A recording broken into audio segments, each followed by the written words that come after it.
Plusieurs milliers de fans étaient réunis ce samedi à Paris pour dire adieu à leur idole, le rocker Johnny Hallyday.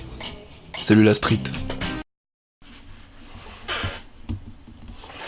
Johnny nous a quittés le 6 décembre 2017 à l'âge de 74 ans. Alors je me suis demandé pourquoi sa mort a autant marqué nos esprits et pourquoi est-il devenu une légende. Alors je vais essayer d'y répondre en plusieurs points. Jean-Philippe Smet, dit Johnny Hallyday, est né le 15 juin 1943 dans le 9e arrondissement de Paris. Alors sa mère, Huguette Galmiche, était une mannequin de cabine et son père, Léon Smet, était un acteur, danseur belge. Voilà. Johnny Hallyday est tout simplement un acteur, chanteur, interprète hors du commun. Avec ses 57 années de carrière, précurseur du rock and roll en France, sa première apparition télévisée date du 18 avril 1960, à l'âge de 17 ans. Il faut maintenant présenter aux téléspectateurs le jeune Johnny Hallyday qui est votre filleul et qui vient de chanter. Il a 16 ans, je crois. 17. 17, vous voyez, ça change tout. Je voudrais bien poser des questions à mon filleul, mais je vous préviens tout de suite, Aimé, il répond par oui ou par non. Hein? C'est monsieur oui, non? C'est monsieur oui, non. C'est moi qui vous pose les posez-moi questions. Pourquoi s'appelle-t-il Johnny Hallyday? Il s'appelle Johnny Hallyday parce que son père s'appelle Hallyday. C'est tout simple, il fallait y penser. Oui, mais le père est américain, je suppose. Le père est américain et la maman française. Alors c'est un produit moitié français, moitié américain. Et non, pourquoi ça vous intéresse, les filles? Vous n'avez pas vu tout à l'heure ce qu'il faisait avec Comment? les J'ai filles? pas compris. Bien sûr. Ça y est, il a dit autre chose que oui Il a ou dit non. Il a bien dit bien sûr. Ah, c'est bien, Johnny, vous faites des progrès déjà, voyez-vous. Ma mère me dit régulièrement, tu ne fais rien, tu perds ton temps. Tu ferais mieux de travailler au lieu de t'en aller traîner. Laisse les filles, oui, laisse les filles, tu as bien le temps d'avoir des milliers d'embêtements, crois-moi. Oui, laisse donc un peu les filles. J'ai beau penser à ces conseils, à la fenêtre je m'émerveille et je regarde. Bon alors déjà, juste à l'âge de 17 ans, il avait quand même pas mal de talent, faut le dire.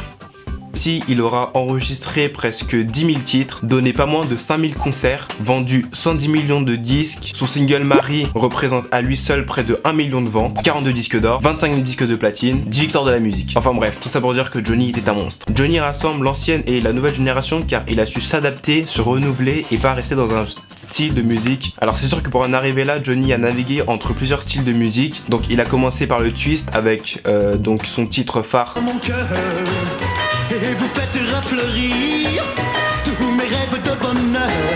Ensuite, il a bifurqué vers le rhythm and blues après une période difficile et il sortira en parallèle Noir c'est Noir, donc la reprise du groupe Los Bravos. C'est noir, il n'y a plus d'espoir. En 1966, puis la country blues avec son titre Toute la musique que j'aime. Il y a longtemps sur des guitares.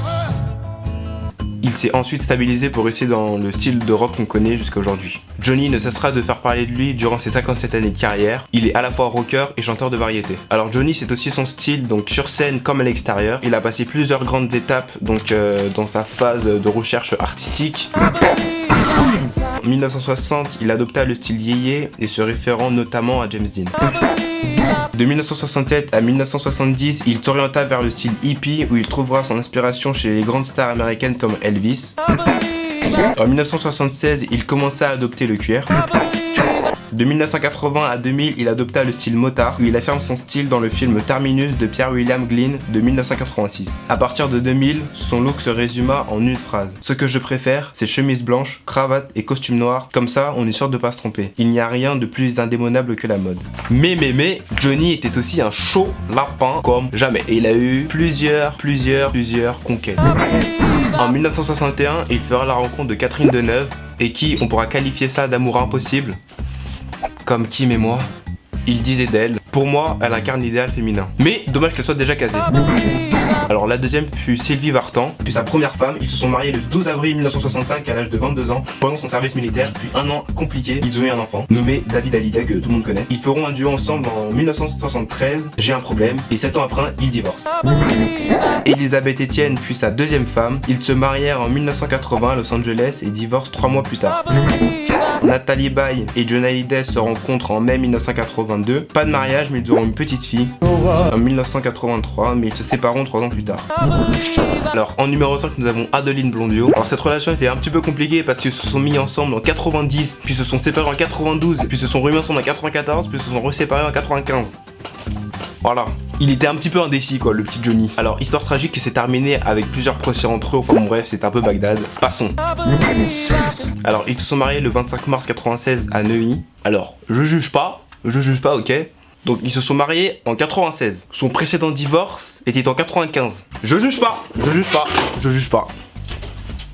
Alors, Laetitia, on va dire, a été la femme qui a su mettre Johnny dans le droit chemin et on va dire à convertir Johnny à une vie de famille un peu plus normale. Alors forcément, pendant leur relation, ils ont eu quelques hauts et quelques bas parce que Johnny était connu pour pas être le mari le plus fidèle du monde. Comme je l'ai dit précédemment, Johnny était avant tout un chanteur-interprète, ce qui veut dire que la majorité de ses chansons, enfin les chansons qui lui ont fait connaître, ont été coécrites avec lui et d'autres auteurs, compositeurs ou paroliers.